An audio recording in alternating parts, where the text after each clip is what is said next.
হাদিস শরীফ আছে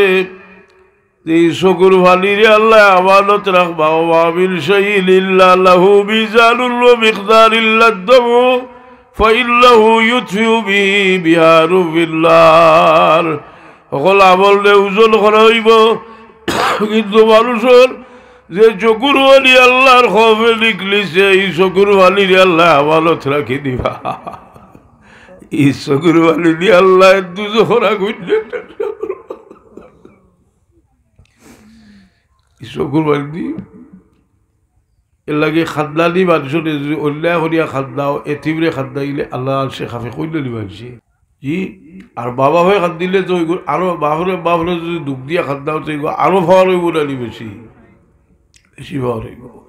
এর লাগে আপনার বাবা ভাবনার লাগিয়ে পরীক্ষা রসুলে পাকলে ফরমাইন এরা হয় তোমার তার লাগি বেহেশত ইমান নাই তোমার তার লাগে দুজখ অর্থাৎ যদি তোমার তার বাবা তোমার তার উপরে খুশি থাকত দে বেহেশত এইবার আশা করতে পারবায় আর নারাজ হইলে দুজখ লাগে তৈয়ার থাকিও এক সাহাবি কইলা আলী বলে ইয়া রাসূলুল্লাহ আমি মুসলমান হওয়ার বাদে আমার ভাই খাদি বল করলিছিল খাইরা না কইরা যদি তুই মোহাম্মদ সাল্লাল্লাহু আলাইহি ওয়াসাল্লাম বল লোক না ছাড়ো আর আমি খাইতাম না বস করবো এখন তাইলেও তো বড় সিদ্ধান্ত করছে যে আমার মা ই উহাস মরবা ইয়া কই দিয়া রাসূলুল্লাহ আমার মা চলা অবস্থা আল্লাহ কোরআন শরীফ নাজিল করিয়া জবাব দেন কোরআন শরীফ নাজিল করিয়া এই বিষয়ের সমাধান দিয়া দেন কইল জাহাদাকা আলা তুশরিকা বিমা লাইসা লাকা বিহি ইলমুন ফালা তুতিহুমা ওয়া সাহিবহুমা ফিদ দুনিয়া মারুফা তোরা বাবা যদি তোরা মুশরিক হইবার লাগে কই তে তোমরা তার কথা শুনিও না কিন্তু বাবা লগের বাদেও তোমরা কোনো সময় দুর্ব্যবহার করিও না কথাটা বুঝছেন ব্যবহার বালা করিও কারণ ই মহব্বত বাবা ভর যেটা ই মহব্বত আওলাদে বুঝছো না রসুলে পাক সাল্লাল্লাহু আলাইহি সাল্লামে আপনারে ভবিষ্যৎবাণী করিয়া গেছেন কিয়ামতের আলামত ফরমাইছেন জিবরিলে আমিনে রসুলে পাক সাল্লাল্লাহু আলাইহি সাল্লামরে জিজ্ঞাসা করেন কইল ইয়া রাসূলুল্লাহ কিয়ামত সম্পর্কে মাতা তাকুমুস সাআ কিয়ামত কোন দিন হইব রসুলে পাকে ফরমাইল মাল মাসউলু আন নাবি আ'লামু বিনাস সাইল তুমিও জানো আমি জানি কিন্তু তোমার থেকে বেশি জানি না তবে কত হইল যে বহুত ঘটনা ঘটবো কিয়ামতের আগে একটা হইল বকরি রাখা লগলে উঁচা উঁচা তোলাল বানাইবা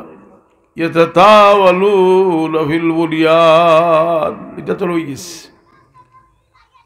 বকরি রাখাল আরো বলি যায় আপনার এখন খালি প্রতিযোগিতা চলে যে টাওয়ার হিলো হয়েছে 150 তলা হিলো হইতো হলে 200 বুঝলি কিতা লাভ হয়েছে দুনিয়ায় কিতা লাভ করে এরারে এমন জালিম বানাইছে দুনিয়ায় মানুষের জালিম বানায় যে মুসলা ফিসিল আর তার খাদ্দাত ইহুদি মুসলমান দিয়ে এখন তার জেল হিসাব ডরাইরা যে আমরা লাগিয়ে কুটি হিসাবে এগুন আসলা ওয়াজুদ এর বাদে মুসলা বুঝদার যেটাই এখন যে আমরার বাড়ি আইব কতটা বুঝি না যে মানুষে যে সময় মানুষের কাছে নিয়ামত আয় আওয়ার বাদে খোকা সাহেব বেশি অংশ মানুষ শুক্রিয়া আদায় করে না খুব মানুষে করে আল্লাহ হয়তো কালিলুম মিন ইবাদিয়াশ শাকুর বড় খুব মানুষ নিজেও কোনো সময় চিন্তা করি যে ইয়া আল্লাহ বড় না শুকুর বড় না শুকুর কিনা শুক্রিয়া আদায় করলাম নিয়ামতের যথাযথ কদর করতে পারলাম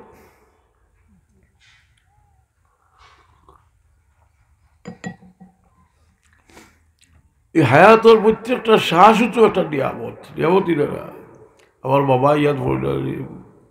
তোমার বাদে হইতা যে নমাজ ভরিয়া কিছু সময় যায় নমাজও বইও আর কিবলা বোকা বইয়া মুখ দিবে লাল লাড়িয়া আল্লাহ আমার সামনে দিয়াল করিয়া শ্বাস টান দিতে লাইলা সারিতে ইল্লাল্লাহ জিকির করিয়া আর করতে করতে এক সময় আদত হয়ে যাব হইতে পারতে না কোন শ্বাস আখেরি শ্বাস শেষ শ্বাসটা যদি আল্লাহর নামের উপরে নিকলে যায়, বল কালা আখিরু কালামিহি লা ইলাহা ইল্লাল্লাহ, যার শেষ কথা লা ইলাহা ইল্লাল্লাহ, ওয়া দাখালাল জান্নাহ। মানুষ তো বুঝিও নাই কথা, অনেকে বুঝিও নাই কথা যে অলি আল্লাহ হলে মানুষের কোন দিকে ডাকে, তারার দিকে কোনোদিনও ডাকছই না। ডাকরা মানুষের আল্লাহর বোকা করবার লাগে, আল্লাহ এখন তোমারে বদলা দিলাম, মানুষের মায়া চলাই দিলাম তোমারে সারি। এর লাগি অনেক সময় আসলে যে কোনো কালো হলো কতগু বিলছিল বিলিয়া কইলা বলেছে ওর কাম হলো বাজারে খানতে কাল হাজাও যে গুজি হাজাইতরা এই কিছুর মাঝে এক পয়সার উপর তাকুয়াও নাই, কিচ্ছু নাই।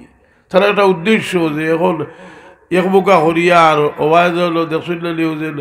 লাউ দৌড় ওই তো আগে সিলট হয়েছে ফুল্লা ফুল যে দেখা আসছিল আর মানুষের লাগছে লাউ দৌড় দেখো তার যা ফকেট শুনাইলা শুনে গুনতে ওয়া তাকে ফকেট মারিয়া লিয়া যা আর এগুলো ফকেট শুনাইল বোকা হরি দিয়ে আর ফকেট শুরু করে লিয়া দিয়েছ কি কথা বুঝছি।